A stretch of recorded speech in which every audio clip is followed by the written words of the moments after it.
आपण पाहत आहात लोकसमीक्षा न्यूज नेटवर्क आणि या आहेत आजच्या सुपरफास्ट न्यूज। या बातमीपत्राचे प्रायोजक आहेत पद्मावती साडी डेपो। असंख्य साड्यांच्या व्हरायटी, तेही अगदी होलसेल दरात।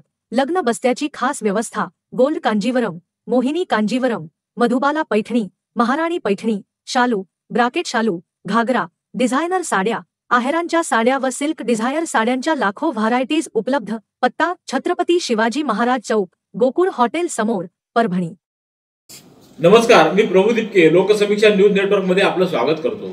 आपण पाहत आहात परभणीचं एकमेव बातमीपत्र Loksamiksha superfast. Red Apple exclusive MIDC परिसर, परभणी। आगामी काळात होणाऱ्या लोकसभेच्या सार्वत्रिक निवडणुकीच्या पार्श्वभूमीवर जिल्हाधिकारी रघुनाथ गावडे यांनी परभणी लोकसभा मतदारसंघातील काही मतदार केंद्रांना आज भेटी दिल्या। यामध्ये काही संवेदनशील मतदान केंद्रांचा समावेश होता। यावेळी प्रभारी पोलीस अधीक्षक यशवंत काळे यांची उपस्थिती होती। उपविभागीय पोलीस अधिकारी दिनकर डंबाळे, निवडणूक विभागाचे कर्मचारी यावेळी जिल्हाधिकाऱ्यांच्या समवेत उपस्थित होते। जिल्हाधिकारी गावडे यांनी मतदान केंद्राविषयी आवश्यक त्या सूचना दिल्या। त्याचप्रमाणे मतदान केंद्रावर आवश्यक असणाऱ्या सोयी सुविधांची देखील आढावा घेऊन पाहणी केली। ज्या सोयी सुविधा उपलब्ध नसतील त्यात तसंच इतर बाबतीत येत्या 15 दिवसात मतदान केंद्र अद्ययावत करून घेण्याबाबतच्या सूचना जिल्हाधिकाऱ्यांनी दिल्या आहेत।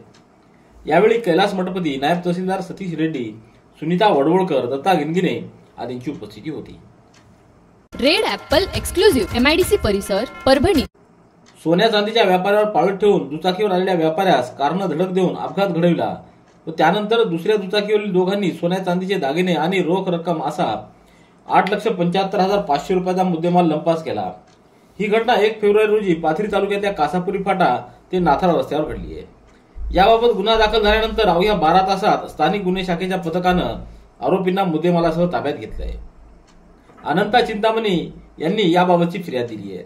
यामध्ये दत्ता सुंदर बोरकर, गणेश रामेश्वर चाळक आणि गणेश दत्तात्रय वाशिंबे यांच्या विरोधात गुन्हा नोंदवण्यात आला आहे। पोलिसांनी केलेल्या तपासात दत्ता बोरकर आणि गणेश चाळक यांना अटक करण्यात आली आहे। रेड ॲपल एक्सक्लुझिव्ह MIDC परिसर, परभणी। रुमनाजवळा येथील साखळी उपोषणाची 93व्या दिवशी सांगता करण्यात आली आहे। मराठा समाजाला सरसकट आरक्षण मिळालं पाहिजे या मागणीसाठी आंतरवाली इथं मनोज जरांगे पाटील यांनी उपोषण सुरू केलं होतं। यानंतर संपूर्ण महाराष्ट्रभरातच उपोषणाला पाठिंबा म्हणून आमरण उपोषण व साखळी उपोषण सुरू करण्यात आली होती, तर राजकीय पुढाऱ्यांना गावबंदी देखील करण्यात आली होती। मनोज जरांगे यांनी चलो मुंबईचा नारा देत लाखो मराठी बांधवांनी मुंबईकडे कूच केली होती।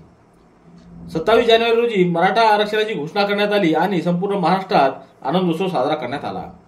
असं असलं तरी परभणी जिल्ह्यातल्या रुमनाजवळा इथं आरक्षणासाठी साखळी उपोषण सुरूच होतं।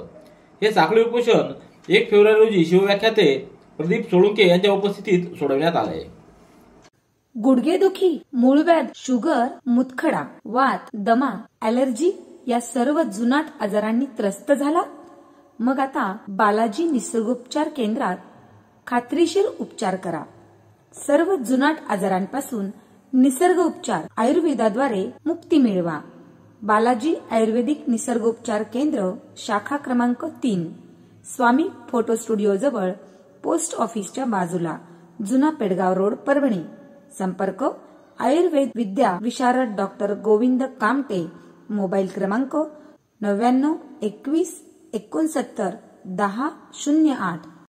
पाथरी येथील नेताजी सुभाष माध्यमिक व उच्च माध्यमिक विद्यालयात गेल्या काही महिन्यांपासून सेवक पदावर काम करत असलेले मनोज बैस यांनी वैयक्तिक मान्यता देऊन तात्काळ वेतनाचा प्रश्न मार्गी लावण्याची मागणी करत 9 दिवसापासून जिल्हाधिकारी कार्यालयासमोर उपोषण सुरू केलं आहे।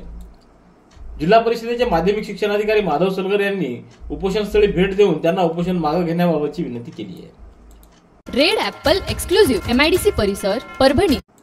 परभणी तालुक्यातील पिंगळी इथं radio Parbhani FM, UNICEF, smart आणि माविम यांच्या संयुक्त विद्यमानं बालविवाह प्रतिबंध जनजागृती कार्यक्रम आयोजित करण्यात आला। या कार्यक्रमाच्या अध्यक्षस्थानी आमदार डॉक्टर राहुल पाटील होते। यावेळी उपमुख्य कार्यकारी अधिकारी विशाल जाधव, माविमचे जिल्हा समन्वयक बाळासाहेब झिंजाडे, नाथ शिक्षण प्रसारक मंडळाचे अध्यक्ष अंबादास गरुड, स्मार्टच्या कार्यक्रम व्यवस्थापक महक रस्तोगी, कार्यक्रम सहयोगी सलोनी सिंग, पिंगळीचे सरपंच अंगद गरुड, प्राथमिक आरोग्य केंद्राच्या वैद्यकीय अधिकारी डॉक्टर साक्षी आंबुरे, गोकुळनाथ महाविद्यालयाच्या प्राचार्य संगीता गरुड आदींची उपस्थिती होती। रेड ॲपल एक्सक्लुझिव्ह MIDC परिसर परभणी. पाथरी तालुक्यातील गोदावरी नदीच्या काठावर असलेल्या डाकूपिंपरी शहरामध्ये 30 जानेवारी रोजी महसूल विभागाला 50 ब्रास वाळू साठा आढळून आलाय. पंचनामा केल्यानंतर हा वाळू साठा जप्त करण्यात आला. पाथरी तालुक्यातील डाकूपिंपरी इथं गोदावरी नदीच्या पात्रातून मोठ्या प्रमाणावर विनापरवाना वाळू उत्खनन सुरू आहे. वाळूचे विनापरवाना उत्खनन केल्यानंतर गोदावरी नदीच्या काठालगतच शेतामध्ये या वाळूचे साठे केले जातात. याबाबतची माहिती मिळाल्यानंतर तलाठी अरविंद चव्हाण यांनी डाकूपिंपरी शहरात पाहणी केली. त्यांनी गोदावरी नदीच्या काठावरील शेतात वाळूसाठा आढळून आला याची माहिती त्यांनी तहसीलदारांना दिली आणि त्याच्या आदेशानुसार सदरील वाळू जप्त करून ही वाळू पाथरी येथील नियोजित शासकीय वाळू डेपोमध्ये आणून टाकण्यात आली आहे. रेड ॲपल एक्सक्लुझिव्ह MIDC परिसर परभणी. परभणी शहरात पोलिसांनी केलेल्या कोम्बिंग ऑपरेशन दरम्यान पोलिसांच्या पथकानं 1 फेब्रुवारी रोजी सकाळी शहरातल्या मंत्री नगरातून एका घरातून 1 किलो 888 ग्राम गांजा जप्त केला आहे. या प्रकरणी दोघांवर गुन्हा नोंदवण्यात आला आहे. या कारवाईमध्ये पोलिसांना मंत्री नगरातल्या एका घरामध्ये 9,600 रुपयाचा गांजा मिळून आला. या प्रकरणी धनाबाई कोकाटे व संभाजी कोकाटे यांच्यावर गुन्हा नोंदवण्यात आला असल्याची माहिती देण्यात आली आहे. नंदिनी कलेक्शन, फक्त महिलांचे परिपूर्ण दालन, माऊली निवास, कल्याण मंडपमच्या बाजूस, यशोधन नगर, परभणी. गंगाखेड रोडवरील चढावर चालकाचे ऑटोवरील नियंत्रण सुटल्यानं ऑटो रस्त्याच्या बाजूला जाऊन पलटी झाला. ही घटना गंगाखेड ते पालम रस्त्यावरील दत्त मंदिर परिसरात घडली आहे. गंगाखेडहून पांढरा गावाकडे MH22H3455 हा ऑटो 6 प्रवासी घेऊन जात होता. दत्त मंदिर परिसरात चढावर चालकाचं वाहनावर नियंत्रण सुटलं आणि सदर ऑटो पलटी झाला. या अपघातामध्ये गांधारबाई गायकवाड, सलीमाबी अल्लाउद्दीन व केशव मुसळे हे जखमी झाले आहेत. रेड ॲपल एक्सक्लुझिव्ह MIDC परिसर Parbhani.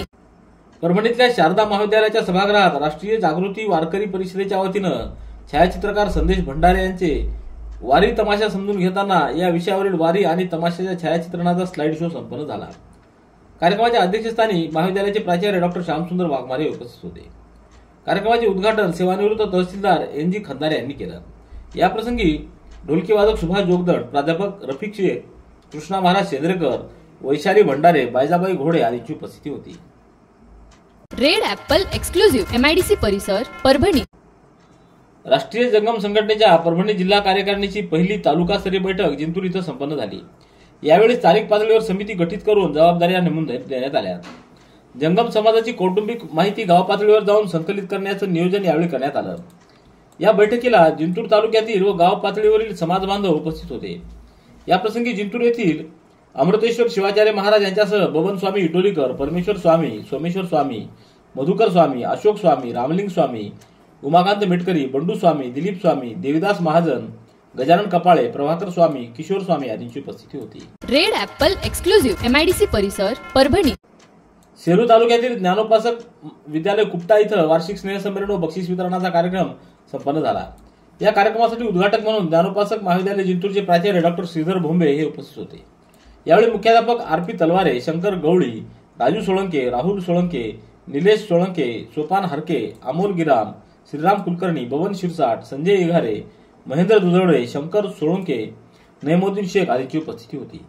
Red Apple exclusive MIDC परिसर परभणी.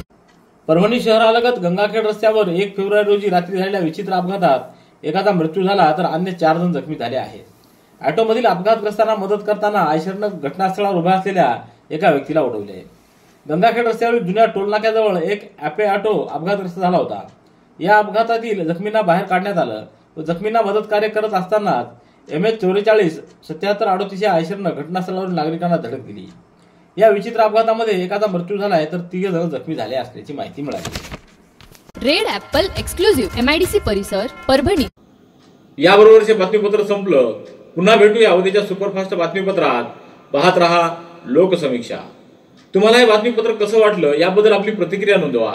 दररोजचे अपडेट्स मिळवण्यासाठी लोकसमीक्षा चॅनलला सबस्क्राईब करा. धन्यवाद.